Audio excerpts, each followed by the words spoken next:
Anyway guys, welcome back to the channel and welcome to our new flat, which I don't think I'm in the frame. Welcome to our new flat, and this is the second time we filmed this video, but because we filmed it with our planet. Yeah, our planet on in the background. I thought with it muted, did look really nice, and only being a small section of the video, it wouldn't be copyright claimed, but it was. But anyway, welcome to, in my opinion, the best value TV you can buy in late 2020, early 2021, especially with the January sales in mind. This is the LG OLED 65CX6LA. Boom.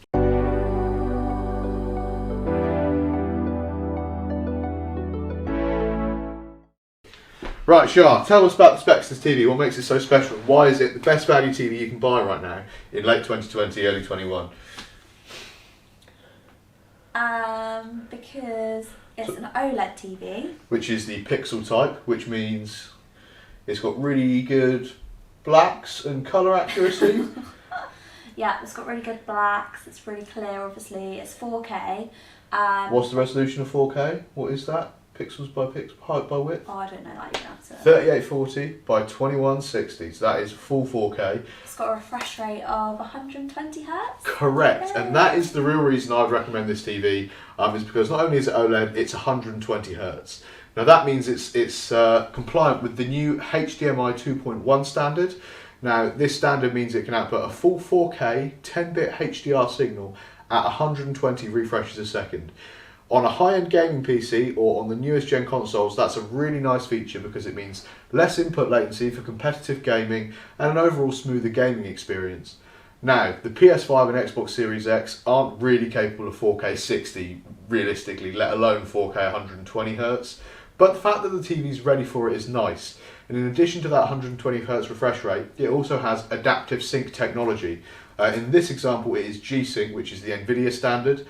Which means if you've got a high-end gaming PC, you can in theory push 4K 120 Hz with variable refresh rate technology for no screen tearing, minimal input latency, and a better, more fluid gaming experience.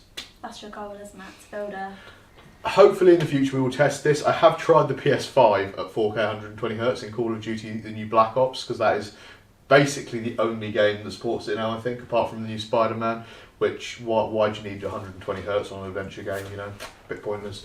But I have tried it and it is interesting that you can do that. However, of course, you have to have visual effects like ray tracing turned off to even get anywhere near 120 FPS, because it's, let's be honest, it's a games console, not a high-end gaming PC. And while it's got 10 teraflops of compute performance, you're going to need like 30 or 40 to push a resolution like this natively. With all the fancy graphics like ray tracing and stuff turned on at 120 Hz. But we're going to build a PC soon and find out.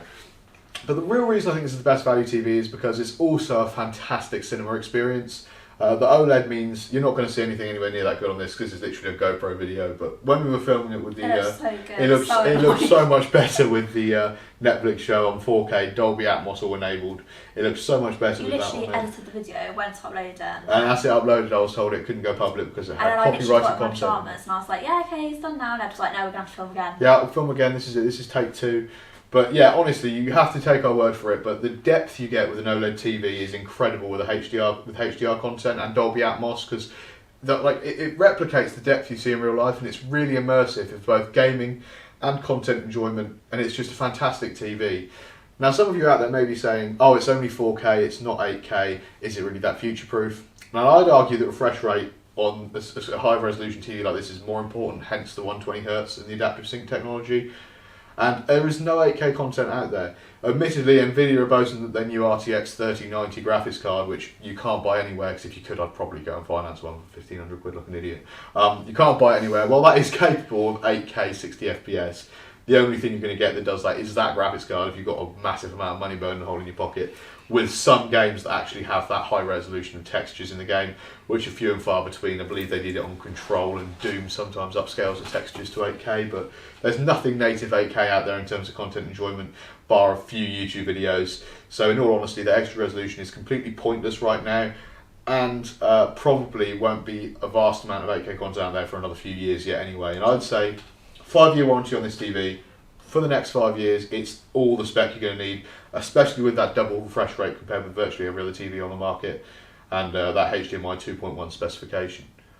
Anyway guys, what TVs are you running? Let me know in the comments below if you've got anything you think is better than this in terms of spec or better value for money. But this TV right now in the January sales, link below in the UK, is down to £1,800. I paid the £2,000 retail price, but used company vouchers to discount it down to around £1,800 anyway, so I'm not too bothered, although I could have saved a bit more money if I waited a few weeks. It is noteworthy that there is 3 different levels of the LG OLED TVs. This is the mid-range one. It has the highest end image processing chip, the A9, although you can basically get this TV with 2 less HDMI 2.1 ports, so 2 instead of 4, and a A7 processing chip inside of it with pretty much the same spec on the panel on the screen for a couple of £100 cheaper, and that is you can get that in 55 or 65 inch sizes, and that is either a 55 or 65 BX. Oh god. BX6LA, or it might be LB, but anyway, it's the lower grade TV, and then the highest end one would be the GX. And the only difference really with the GX is it has to be wall mounted, better internal speakers, but it has the same image processing engine, and you can up the size of that one to 77 inches, the same as you can with this one. But I think this represents the best. As expensive as it is, it's the best value proposition. You get 4 HDMI 2.1 slots for expandability, the best image processing chip, and you still get a full 120Hz 4K OLED panel, which you will have to take our word for it, is absolutely stunning. But again, I can't show you any copyrighted content because else I can't monetize the video, and I need to pay for this thing. So I hope you guys enjoyed the video. If you're looking for a TV for sub £2,000, in early 2021 or late 2020, this is the TV to get, I think, in terms of value for money. You can get it in a 77-inch version, but it's an extra like £1,300 at this point now. It was £1,500 extra. If you're 65 inches, you can put up with that tiny size, which we just about can. It's a little small, but yeah, I can't believe in our tiny little flat. I want bigger, but to be honest, bigger. We sit so close to it, so yeah, we're about 65 inches from the screen, so this is about as big as you'd really want to go. And in shooting games, that lack of peripheral vision is actually going to hinder my performance. But yeah, you say you find it. It is harder to play games on this size if you're this close to the TV. But the immersion. I'm sure you get used to it though. The more you play. Yeah, but still, if you're playing competitively, you want less screen real estate and more. You should plan to use it. Exactly. So go and get your gaming PC fired up and get an even higher refresh rate gaming one, so you can get them at like 360 Hz now if you've got the Wonga to support that sort of lifestyle. But yeah, 100% best value TV for money, early 2021. If you guys are rocking any other TVs, let me know what they are. Let me know if they're any good at 120 Hz, if they're rocking the 2.1 specification, and how you're finding them. And if you think the extra roughly £800 for the specification with an OLED is worth, I think it's well worth it. I love the OLED screen. It's so much deeper and richer and more immersive. And you just get more immersed in all sorts of content. When we compared, because I didn't really know before what an OLED was, when we compared between the two, I think that... For your average consumer, is it worth the extra money? It is a lot of extra money, but... It is sick, isn't it? It is. It is absolutely sick. Anyway, guys, link to this TV in the description. Again, I advise you to browse the line, but basically it goes BX entry level, CX mid-range OLED, and then the GX, the ultimate.